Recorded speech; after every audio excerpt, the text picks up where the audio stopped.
Hello everyone, welcome back to my channel. So इस video के अंदर हम डिस्कस करने वाले हैं डिविजनल ट्रांसफर प्राइसिंग के कुछ क्वेश्चंस, जिन क्वेश्चंस में हम जितने भी हमारे ट्रांसफर प्राइस कैलकुलेट करने के मेथड्स होते हैं, ठीक है, यहाँ हम बात कर रहे हैं स्ट्रेटेजिक कॉस्ट मैनेजमेंट के पर्सपेक्टिव से, ठीक है, यहाँ हम डीटी के पर्सपेक्टिव से बात नहीं कर रहे हैं।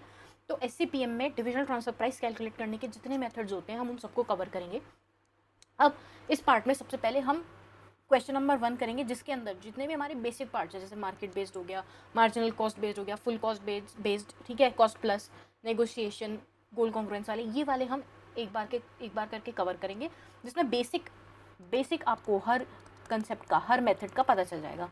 तो जब हम एक बार ये कवर कर लेंगे, उसके बाद विल जंप ऑन टू जो थोड़े से एडवांस्ड कंसेप्ट्स हो गए, इन्हीं मेथड्स को लेकर जो थोड़े एडवांस्ड कंसेप्ट्स होंगे हम उनको कवर करेंगे, राइट। अब ये क्यों इंपॉर्टेंट है और हम इसको अलग से कवर क्यों कर रहे हैं? द रीज़न सिंपली इज, अगर आप अपने एम को देखोगे, राइट, जो आपके करंट एम हैं, करंट अटेम्प्ट के, उनमें डिविजनल ट्रांसफर प्राइसिंग से क्वेश्चन पूछे हुए हैं। ओके, सो कहीं ना कहीं हमारे लिए एक इंपॉर्टेंट टॉपिक बन जाता है। आईसीआई कहीं ना कहीं हिंट कर रही है दैट प्लीज़ इस टॉपिक को आप कवर करके चलो, बिकॉज ये हम एग्जाम में पूछ सकते हैं, राइट। सो बिना किसी देरी के लेट्स स्टार्ट क्वेश्चन नंबर 1। ठीक है, सबसे पहले क्वेश्चन में पढ़ लेते हैं क्या है। ये वोल्ट फोर्स करके क्वेश्चन है, ठीक है, multi division transfer pricing analysis हम इसमें समझेंगे, थोड़ा सा एनालिसिस पोर्शन भी होगा और थोड़ा लॉजिकल किस तरीके से कैलकुलेट करनी है चीज़ें वो भी हम देख करके चलेंगे। सबसे पहले इसकी 3 डिविजन्स हैं, okay, C D, A D, E D. मैंने सी डी क्या करती है? मैन्युफैक्चर करती है सब असेंबलीज को। ए डी क्या करती है? असेंबल करती है इन चीज़ों को। और ई डी क्या करती है? पैकेज करती है और सेल करती है बेसिकली, ठीक है। सो सी डी मैन्युफैक्चरर हो गई, ई डी असेंबलर हो गई, और ई डी आपकी ए डी असेंबलर हो गई, और ई डी जो सेल कर रही है यूनिट, ठीक है। सारी की सारी प्रॉफिट सेंटर्स हैं विद फुल प्रॉफिट रिस्पॉन्सिबिलिटी। इस लाइन का क्या मतलब हुआ? देखो, इस लाइन का ये मतलब है कि अगर किसी भी यूनिट का प्रॉफिट कम आया, ठीक है, अगर किसी भी यूनिट का प्रॉफिट कम आया तो उसके मैनेजर को या फिर उस पूरे प्रॉफिट सेंटर को, ठीक है, उसकी रिस्पॉन्सिबिलिटी लेनी पड़ेगी और उनकी जितनी भी परफॉर्मेंस होगी वो इसी चीज़ से मेजर की जाएगी। ऑलराइट, अब इंटर डिवीजन पॉलिसी क्या है? सीडी जो है एडी को सप्लाई कर रहा है क्या? सब असेंबलीज। और एडी किसको सप्लाई कर रहा है? फिनिश गुड्स, ईडी को। सिंपली ए बी को कर रहा है और बी सी को कर रहा है, सिंपल है, राइट। ठीक है, transfer prices are currently under review, the following data is available per unit. अब करंटली अंडर रिव्यू क्या? हमें कैलकुलेट करनी है, राइट। अब इसका per unit based data given है। सबसे पहले डायरेक्ट मटेरियल एक्सक्लूडिंग ट्रांसफर्स। अब एक्सक्लूडिंग ट्रांसफर्स का क्या मतलब है? जब सी डी ए डी को ट्रांसफर कर रहा होगा तो एक सर्टन प्राइस पर कर रहा होगा, वो प्राइस हमने इसके 1800 रुपये में जो इसकी डायरेक्ट मटेरियल की कॉस्ट है उसके अंदर काउंट नहीं की है, ठीक है। ये उसकी ओन कॉस्ट है, ए डी को जो खुद की कॉस्ट लग रही होगी ये वो वाला अमाउंट है। Alright, similar to E D export division. उसके बाद डायरेक्ट लेबर की कॉस्ट है, वेरिएबल ओवरहेड है, फिक्स्ड ओवरहेड है, अपोर्शन कितना हुआ हुआ है, राइट, ठीक है, and full cost per unit, own cost only, उन्होंने यहाँ पर भी दोबारा दे दिया ओन कॉस्ट है, मतलब अगर आप ऊपर वाले सबका टोटल करोगे then you will come down to 8000। Similarly यहाँ पर अब देखो 4000 प्लस ट्रांसफर लिखा है, 1800 प्लस ट्रांसफर, ये ट्रांसफर प्राइस आपको अलग से ऐड करनी है।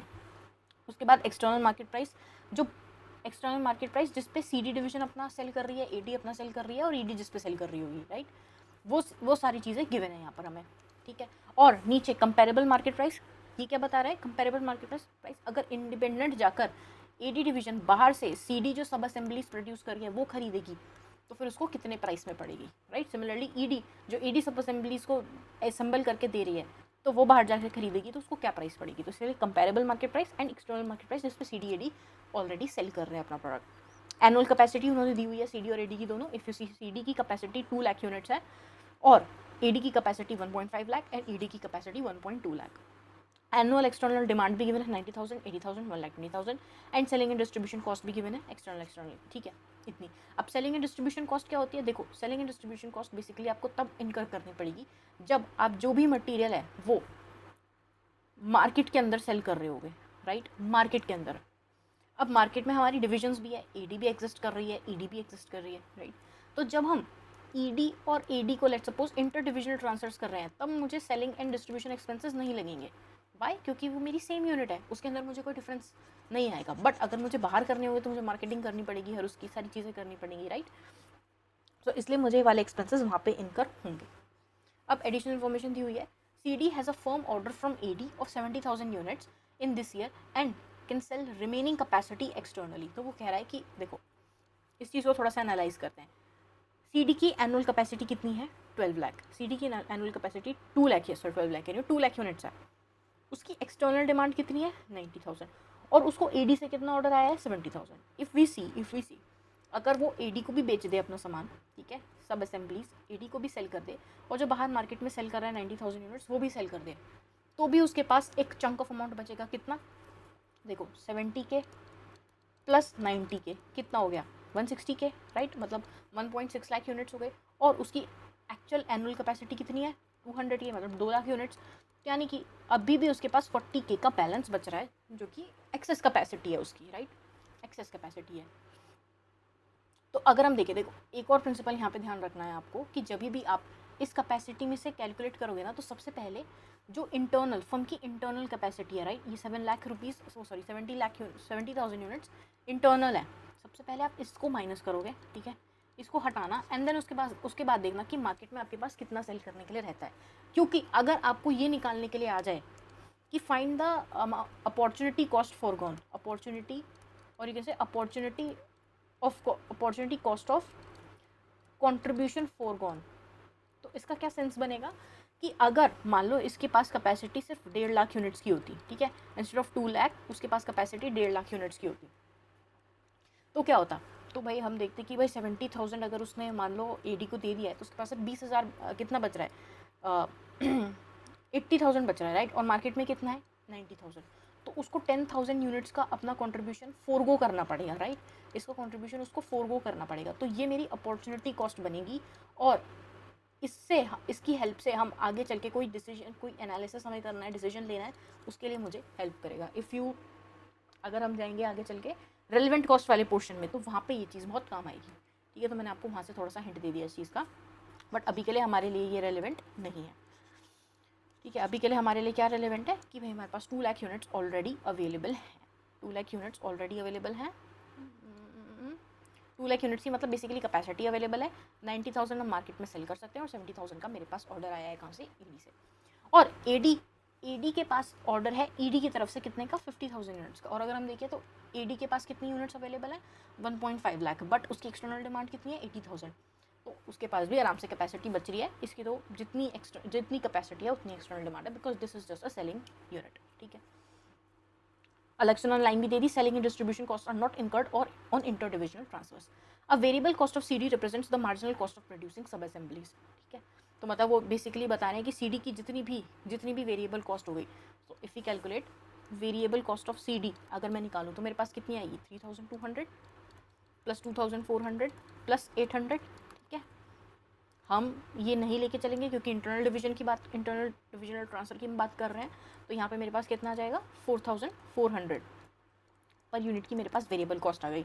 वो कह रहा है कि यही मेरी क्या बन रही है marginal cost of producing sub assemblies.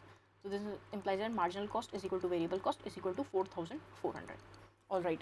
The company uses ROI as a primary divisional performance metric. तो उन्होंने बोल दिया कि ROI अगर प्राइमरी डिविजनल परफॉर्मेंस मेट्रिक है, दिस मीन्स कि अगर उनके प्रॉफिट में कुछ भी ऊपर नीचे होगा तो वो रिस्पॉन्सिबल होंगे और उनको उसी के हिसाब से इंसेंटिव्स दिए जाएंगे। आगे बढ़ते हैं। An external supplier offers AD with the same sub assembly at 9,600 per unit. अब यहाँ पे क्या है कि एडी के पास ऑफर आया है, एडी जो हमारी असेंबली डिवीजन है इसके पास एक एक्सटर्नल सप्लायर से ऑफर आया है जो कह रहा है कि हम 9,600 पर यूनिट में आपको वो वाली सब असेंबलीज दे देंगे जो आपको ऑलरेडी सीडी प्रोवाइड कर रहा है। अगर हम सीडी की प्राइसेस देखें तो एक्सटर्नल मार्केट प्राइस जिसमें वो मार्केट पे सेल करता है वो 11,500। अब यहाँ उसको सेलिंग एंड डिस्ट्रीब्यूशन कॉस्ट नहीं लगेगी तो हम इसमें से माइनस कर देंगे, तो यानी कि 11,000 रुपये, राइट, पर यूनिट उसको देना पड़ेगा। दूसरा, मार्केट में ऑलरेडी कितना प्राइस चल रहा है 10,800 का, तो अगर हम देखें मोटा माटी तो एक्सटर्नल सप्लायर से तो उसको सस्ते में पड़ रहा है, ठीक है। एडी को एक्सटर्नल सप्लायर से जो भी मटेरियल सप्लाई होगा वो कम प्राइस में सप्लाई होगा, बट इसके अंदर एक कॉम्प्लेक्सिटी है जिसको आपको ध्यान से देखना पड़ेगा। अब वो क्या कॉम्प्लेक्सिटी है, अब हम ज़रा उस कॉम्प्लेक्सिटी को एक बार देख लेते हैं। Let me add a page here.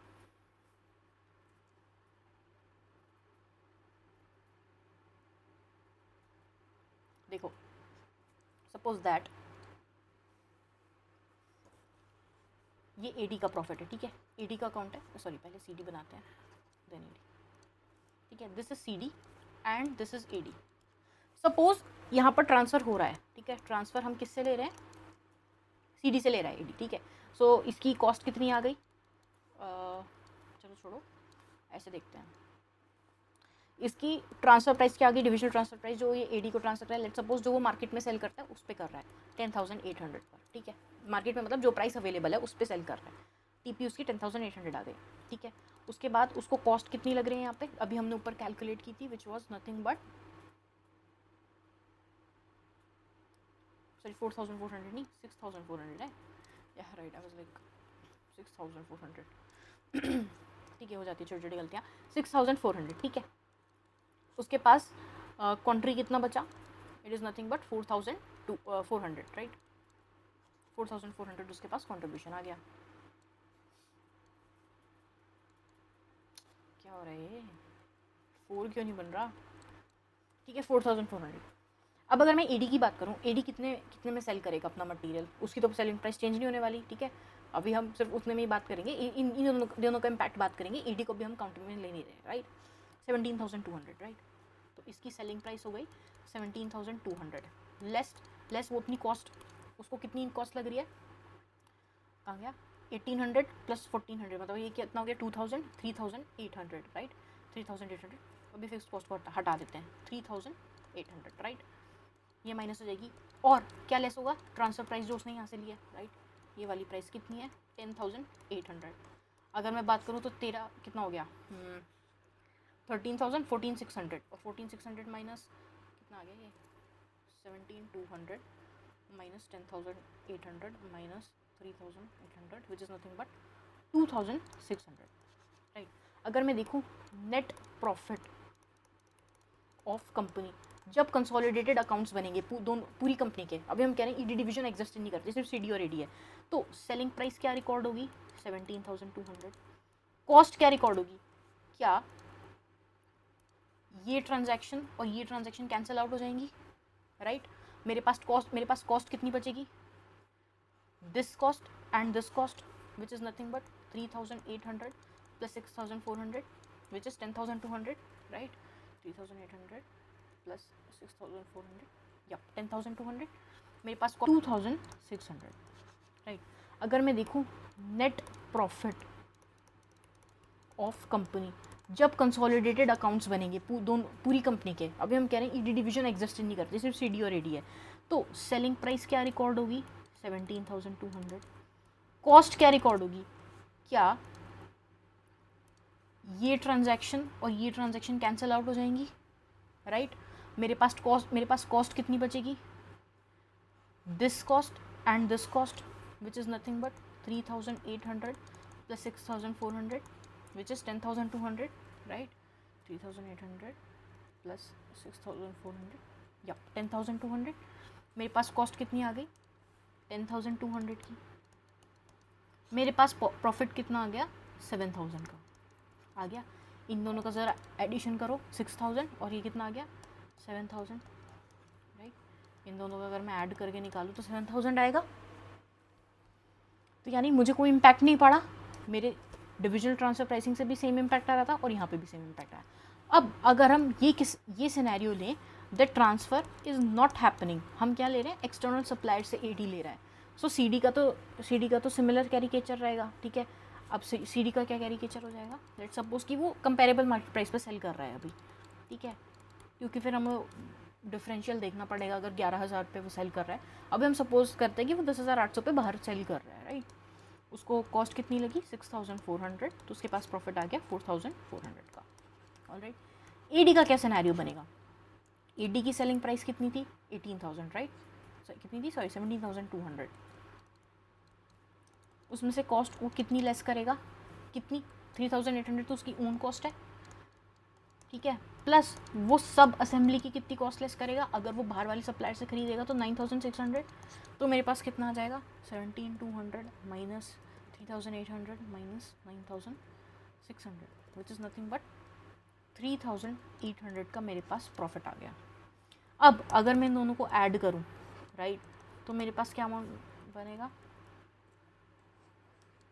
Right, तो मेरे पास क्या आएगा, कर लेते हैं 4,400 प्लस 3,800 विच इज के अकाउंट्स बनेंगे, जब कंपनी के अकाउंट्स बनेंगे तो वहाँ पे क्या आएगा, यहाँ पे बना लेते कंपनी के अकाउंट्स, ठीक है, जब कंपनी के अकाउंट्स बनेंगे, अब ध्यान से देखना, सेलिंग प्राइस यहाँ पर क्या रिकॉर्ड होगी 10,800 प्लस 17,200 राइट, कितनी हो जाएगी ये? चलो ये छोड़ो, चलो कर लेते हैं 10,800 प्लस 17,000 सॉरी 17,200 28,000 राइट। कॉस्ट मेरी कितनी इनकर होगी? 6,400 प्लस 9,600 प्लस 3,800, मेरे पास कितनी cost I? 6,400 plus 9,600 plus 3,800 which is nothing but 19,800। Profit कितना है मेरा? 28,000 minus 19,800 which is nothing but 8,200 right. यही प्रॉफिट आएगा, ये एग्जैक्ट प्रॉफिट आएगा। बट अगर आप ध्यान से देखो, यहाँ पर पहले मेरी कॉस्ट जहाँ से 10,000 10,200 आ रही थी राइट, वही अब बढ़कर कितनी हो गई? 19,800 हो गई, यानी कि मेरी कॉस्ट इंक्रीज हो गई है। अगर आप यहाँ पर रीड करो, एक मुझे आपको रीड कराना था, देखो AD should not accept external supplier. Why? External cost 9,600 is greater than company's variable cost of 6,400. ठीक है, for the company as a whole, internal manufacture costs only 6,400 plus variable ठीक है, plus 1,600 fixed, 8,000 full cost. External buy wastes the internal capacity and increases the group cost by at least इतना। देखो अब उसका क्या मतलब है कि वो वेस्ट कर रहा है कैपेसिटी, उसको भी समझते हैं। अब आप यहाँ पे ध्यान से देखो, मेरी यहाँ पर कैपेसिटी कितनी है? 2 लाख। अगर वो बाहर से खरीदेगा ठीक है, उसको कितनी डिमांड मीट करनी है? सिर्फ 90,000 की। ठीक है, अगर हम क्वेश्चन में थोड़ा सा आगे पढ़े ना, assume annual fixed cost of CD attributable to AD's order are 4 crore. ठीक है, तो मतलब वो 4 करोड़ की उसको, अगर आप देखो कहाँ चलेगी फिक्स्ड कॉस्ट, हाँ फिक्स्ड कॉस्ट अपोर्शनड उसको कितनी है? 1,600 राइट, 1,600 की कॉस्ट अपोर्शनड है। अब ये 1,600 की कॉस्ट मुझे 2 लाख यूनिट्स पर अपोर्शनड है। Are you getting my point? अगर ये मुझे 2 लाख यूनिट्स पर अपोर्शनड है, अब आप एक और चीज़ देखो, 2 लाख यूनिट्स पर अपोर्शनड है, उसमें से 90,000 मेरा एक्सटर्नल सेलिंग प्राइस में चला जाएगा और 70,000 मेरा कौन लेके जाएगा? AD लेकर के जाएगा। तो अगर ग्रुप प्रॉफिट की बात करें, अगर आप इंटरनल डिविजनल ट्रांसफर्स की बात कर रहे हो, यहाँ पे आपको देखने में क्या लग रहा है? यहाँ पर आपको देखने में बहुत सीधी बात लग रही है कि देखो मेरा प्रॉफिट तो 1200 से इंक्रीज़ कर गया, मुझे तो एक्सटर्नल सप्लायर का ऑफर ले लेना चाहिए। बट अब आप ये चीज़ देखो, अगर उसने एक्सटर्नल सप्लायर से एक्सेप्ट कर लिया ऑफर, किसने? CD ने, तो इसका एक सॉरी AD ने एक्सटर्नल सप्लायर से ऑफर एक्सेप्ट कर लिया, तो CD का एक लॉस हो रहा है। CD का क्या लॉस हो रहा है? जो CD की excess capacity of 70,000 units utilise हो जाती जिससे जो फिक्स्ड कॉस्ट इतना बड़ा पोर्शन है ठीक है, वो कवर हो जाता, क्योंकि जो फिक्स्ड कॉस्ट है वो आपका कैपेसिटी पे यूज़ हो रहा है राइट। तो यानी कि 2 लाख यूनिट्स इंटू 1,600 अगर मैं करूँ तो आपका अमाउंट बनेगा right, 2 lakh into 1,600 which is 32 crore right, 32 crore की आपकी कॉस्ट है। अभी पर यूनिट कितनी अपोर्शन हो रही है? 1,600। जब सॉरी गलत कर रहे हैं हम, we are very wrong in this. एक सेकेंड, 90,000 इंटू 1,600 राइट, इतनी मेरी कॉस्ट है। 90,000 into 1,600 which is nothing but 14.4 crore, 14.4 crore ठीक है। अब जब ये मेरी यूनिट्स 90,000 में से जब मैं 70,000 और ऐड कर दूंगी, क्यों? क्योंकि मुझे AD को भी ट्रांसफ़र करना है, तो 14 करोड़ 40 लाख्स डिवाइडेड बाय, अगर हम 1.5 लाख करेंगे तो मेरे पास कितना आएगा? डिवाइडेड बाय कितना है? 1.5 लाख, 1.5 लाख हो गया ना। कितना आया? ₹960। तो क्या मेरा ओवरऑल प्रॉफिट इंक्रीज नहीं कर गया?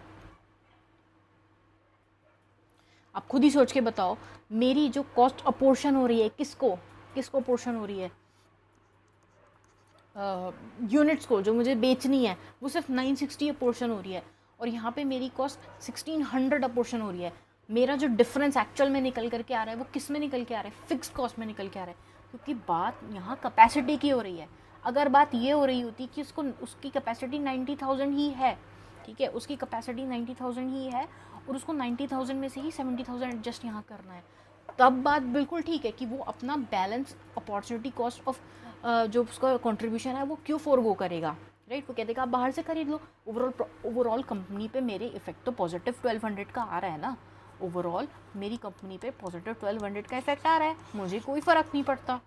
बट यहाँ बात कैपेसिटी की है, क्योंकि यहाँ कैपेसिटी किसकी, सीडी की पहले 2 लाख थी, जिसमें से 90,000 तो एक्सटर्नल में जा रहा है, हमने 70,000 और यूटिलाइज़ करवा लिया, क्योंकि मेरी फिक्स्ड कॉस्ट ओवरहेड ये अपोर्शनड है। अपोर्शन का क्या मतलब होता है कि टोटल फिक्स्ड कॉस्ट मेरी कुछ चंक आ रही होगी, ठीक है, ये मेरी टोटल फिक्स्ड कॉस्ट होगी। अब मुझे पता है कि हम सिर्फ 90,000 यूनिट्स ले रहे हैं, राइट। तो अगर मैं इस पूरी कॉस्ट को मुझे इसमें डालना पड़ेगा, ठीक है, 90,000 यूनिट्स में डिवाइड करना पड़ेगा, तो मेरी पर यूनिट के लिए कॉस्ट मेरी इंक्रीज़ कर जाएगी, राइट। वहीं अगर मैंने अपनी कैपेसिटी इंक्रीज़ कर दी 70,000 यूनिट से, सो मेरे लिए वो जो मेरी फिक्स्ड कॉस्ट है वो कम हो जाएगी पर यूनिट के बेसिस पर।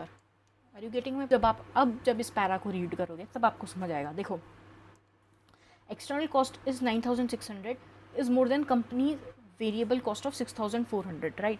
For the company as a whole internal manufacture cost only 6,400 plus 1,600 fixed cost, ठीक है, 88,000 की उसको फुल कॉस्ट लगती है। External buyer wastes internal capacity and increases group cost by at least 1,600 per unit. देखो उन्होंने सिंपली बता दिया कि 9,600 माइनस अगर मैं 8,000 कर दूँ, जितनी मेरी टोटल कॉस्ट आ रही है, तो मैं 1,600 का तो ऑलरेडी मेरा नुकसान हो रहा है, मेरी कॉस्ट 1,600 से इंक्रीज़ कर जा रही है, क्योंकि एक्चुअल में मुझे टोटल कॉस्ट 8,000 लग रही है, बट अगर मैं बाहर से खरीद के ला रही हूँ तो मुझे 1,600 एक्स्ट्रा देना पड़ रहा है, right. Costing the group 11.2 crore on 70,000 units. Management intervention is required. अब देखो ये वन वे है इस चीज़ को लिखने का, बट जो मैंने आपको समझाया ये अनदर वे है चीज़ को समझने का, जो कि आई होप आपको थोड़ा ज़्यादा क्लियर लगा हो, क्योंकि यहाँ पे हम बात अब कैपेसिटी से कर रहे हैं, राइट। ठीक है, एक बार हम इसको दोबारा देख लेंगे क्वेश्चन के एंड में, तो फिर आपको और ज़्यादा क्लैरिटी आ जाएगी, राइट। अभी हम क्वेश्चन ही रीड कर रहे थे, राइट, 9,000 पर यूनिट, और वो एक ऑल्टरनेटिव प्रॉफिट शेयरिंग अरेंजमेंट भी एक्सप्लोर कर रहे हैं। तो अभी हम आगे चल के देखेंगे ये वो ऑल्टरनेटिव क्या है। सबसे पहला क्वेश्चन है, calculate the transfer price from CD to AD under each of the following methods and identify TP range that achieves goal congruence. अब गोल कॉन्ग्रुएंस क्या है? Goal congruence is nothing but, जो अभी मैंने आपको बताया, जो ये हमने कैलकुलेशन किया ना, ये जो पूरे पेज पे हमने जो ये एनालिसिस किया है, this is for goal congruence only. अगर मैं ये ऑफर एक्सेप्ट ना करूँ, so I am being goal congruent, क्योंकि यहाँ मेरे सीडी को भी फ़ायदा हो रहा है, एडी को भी फ़ायदा हो रहा है, ओवरऑल कंपनी को फ़ायदा हो रहा है। बट अगर मैं ये चीज़ ना करूँ तो मेरी ओवरऑल कंपनी को फ़ायदा नहीं हो रहा। Think in the terms of capacity. अगर आप अमाउंट्स के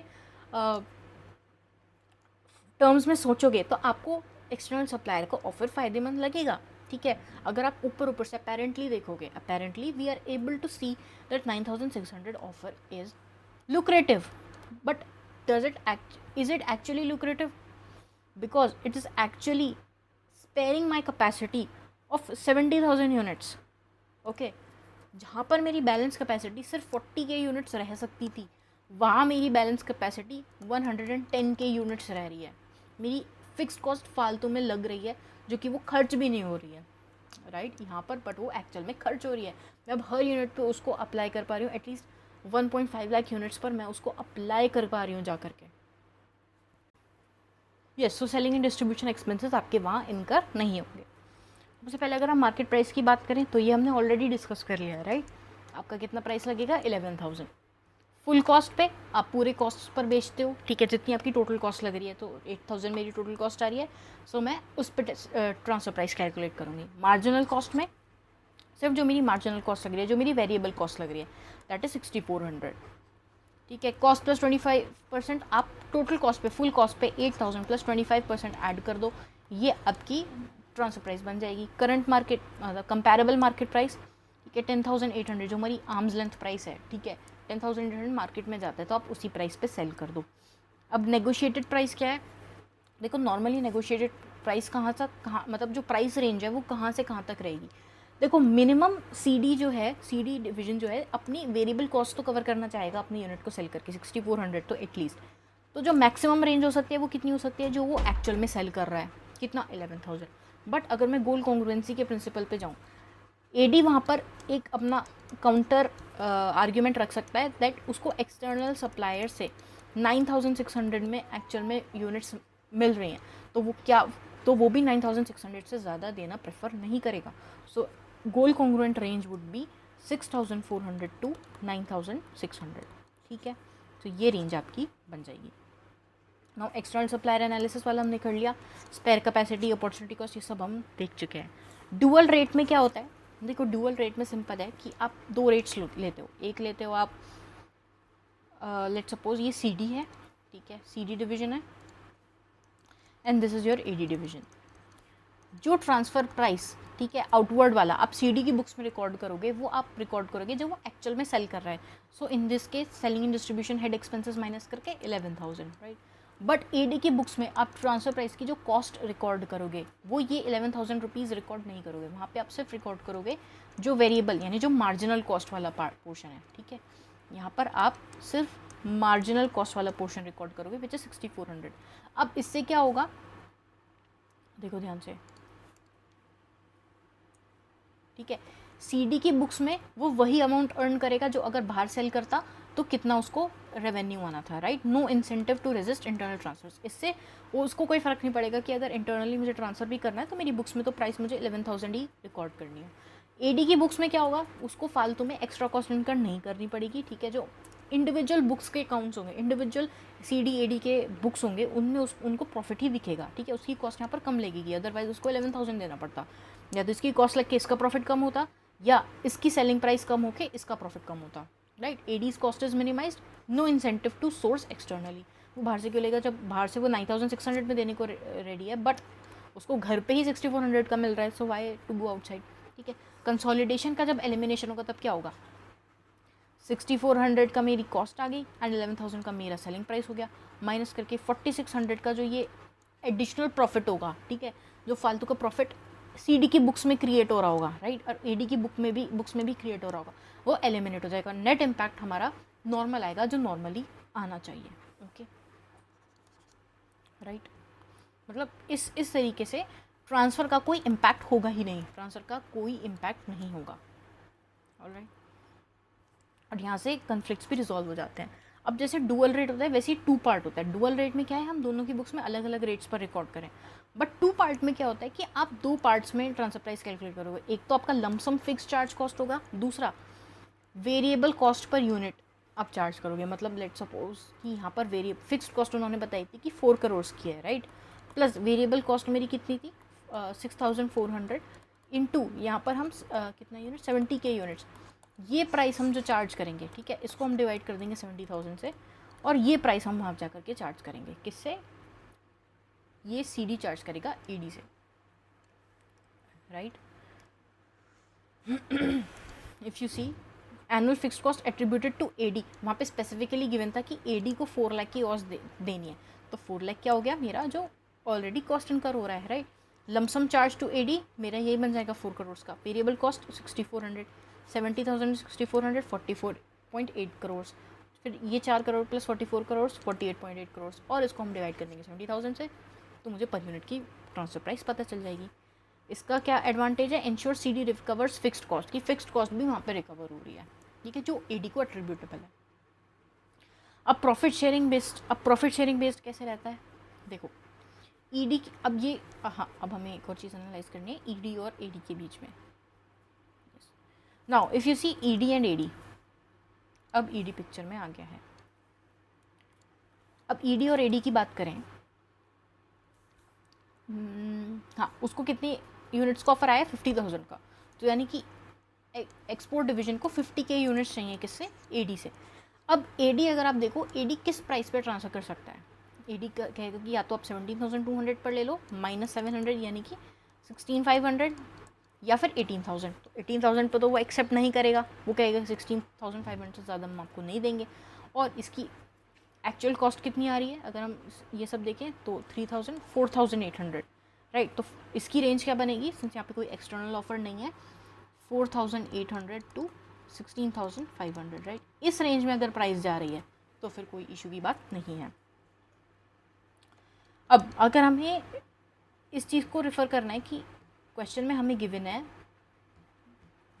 evaluate profit sharing relative to cost, क्योंकि वो प्रॉफिट शेयरिंग का एक ऑल्टरनेटिव ढूंढ रहे थे, तो उन्होंने CD और AD के बीच में profit sharing ED and AD के बीच में प्रॉफिट शेयरिंग का एक ऑल्टरनेटिव निकाला है, राइट, कि प्रॉफिट शेयरिंग मेथड से क्या ट्रांसफर प्राइस जानी चाहिए। तो देखो सेलिंग प्राइस कितनी है 25,000, ED की सेलिंग प्राइस है 25,000,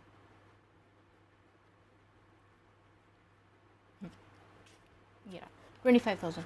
अब टोटल कॉस्ट देखो, CD की कुछ कॉस्ट लगेगी, तो 25,000 is the last selling price, जो बुक्स में भी रिकॉर्ड होगी ना आपकी total consolidated books of accounts में जो सेलिंग प्राइस रिकॉर्ड होगी दैट वुड बी 25,000, ठीक है। अब इसमें से हमें सबकी कॉस्ट लेस करनी पड़ेगी, CD AD ED की। CD की कॉस्ट 8,000 पूरी आ रही थी, राइट। AD की हम सिर्फ ओन कॉस्ट इनकर कर रहे हैं क्योंकि इंटर डिविजनल ट्रांसफर सब कैंसिल आउट हो जाएंगे। AD की ओन कॉस्ट कितनी आ रही है 4,000, ठीक है, सॉरी टोटल करके ही लिख लेंगे ना 4,000। उसके बाद ED की कितनी आ रही है 1,800, इनका अगर हम टोटल करें तो कितना आएगा 12,000 13,800, राइट, 13,800। तो मेरे पास प्रॉफिट कितना बच गया 25,000 माइनस 13,800 कितना आ गया 11,200, राइट। उसके बाद मुझे जो सेलिंग एंड डिस्ट्रीब्यूशन एक्सपेंसेस लगे होंगे वो कितने हैं मेरे, अगर हम यहाँ से देखें 500 700 और 400, तो कितना हो गया 12 और 1,600, तो 1,600 मेरे यहाँ पे लग गए। तो मेरे पास एक्चुअल में प्रॉफिट कितना निकल करके आया 11,200 minus 1,600 which is nothing but 9,600, ठीक है 9,600। अब अगर आप इसको डिवाइड करोगे, ठीक है, सबके रेशियो में कितना डिवाइड होगा। सो अगर हम बात करें ED और AD की, नहीं किसके बीच में, हाँ CD और AD के बीच में अगर हम बात करें, CD और AD के बीच में अगर हम बात करें, तो CD की कितनी कॉस्ट है 8,000 और AD की कितनी कॉस्ट है 4,000, टोटल कितना हो गया 12,000। और अगर मैं प्रॉफिट को इससे मल्टीप्लाई कर दूँ 9,600 और ED का पोर्शन निकालूँ तो ऐसा निकल जाएगा, और अगर AD का निकालूँ 4,000 डिवाइडेड बाई 12,000 इंटू 9,600 निकल जाएगा दोनों का पोर्शन, राइट।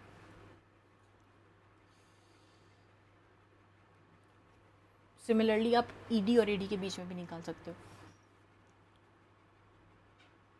राइट, क्योंकि कॉस्ट में अब 1,800 भी ऐड हो जाएगा। प्रॉफिट ऑलरेडी कितना डिस्ट्रीब्यूट हो चुका है,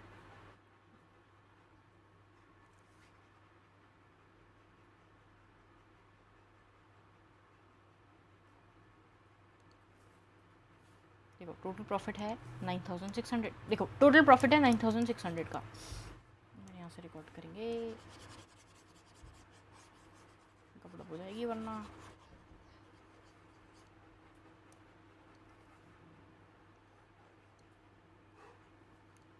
ओके सो मेरा प्रॉफिट कितना निकल करके आ गया 9,600 का, इंडिविजुअल कॉस्ट मेरी ये है।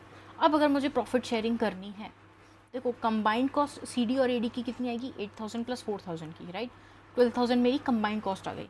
अब प्रॉफिट कितना शेयर होगा, अब AD की मार्केट प्राइस कितनी होगी 18,000 है, राइट, AD की मार्केट प्राइस 18,000 और कॉस्ट टोटल में कितनी लग रही है 12,000, तो यानी कि 6,000 का प्रॉफिट आ गया AD का। तो CD का उसमें से कितना शेयर होगा, इसका 66%, राइट। अगर मैं 8 और 4 को डिवाइड करूँ तो कितना है 66%, तो यानी कि 4,000, और AD का कितना शेयर होगा बैलेंस 33% यानी कि 2,000। सिमिलरली हम ED और AD का भी निकाल सकते हैं, AD और ED का भी निकाल सकते हैं। आप ED का प्रॉफिट निकालो कितना आएगा और फिर वहाँ से उनका शेयर निकाल दो। अब इफेक्टिव TP कितनी होनी चाहिए, अब क्योंकि हमसे पूछा गया था CD और AD के बीच में, तो अगर हम इफेक्टिव TP निकाल के देखें तो CD की ओन कॉस्ट कितनी थी प्लस प्रॉफिट शेयर कितना है 8,000 प्लस 4,000, तो 12,000 मेरी ट्रांसफर प्राइस बन जाएगी। अब प्रॉफिट शेयरिंग मेथड और कॉस्ट प्लस 25% में क्या डिफरेंस है, जब मैंने कॉस्ट प्लस 25% किया तो सिर्फ 10,000 आया था, राइट, बट अगर मैंने इसको यहाँ पे 12,000 कर दिया है किससे, प्रॉफिट शेयरिंग मेथड से, तो 12,000 तो 10,000 से ज़्यादा बड़ा है, तो सीडी बोलेगा कि मैं तो मुझे तो इस मेथड से चार्ज करनी है, प्रॉफिट शेयरिंग मेथड से। तो यहाँ पर एक और रेंज आपकी बन जाएगी 10,000 टू 12,000 के टीपी की रेंज यहाँ पर फॉर्म हो जाएगी। So this was your question number 1। इसके एक बार आप, अगर हम कॉमन ट्रैप्स पढ़ लें, आप एक बार रीड कर लेना इन कॉमन ट्रैप्स को, ठीक है। जो भी चीज़ें हम यहाँ पे मिस कर सकते थे वो मैंने यहाँ पे आपको समझा दी हैं, ठीक है।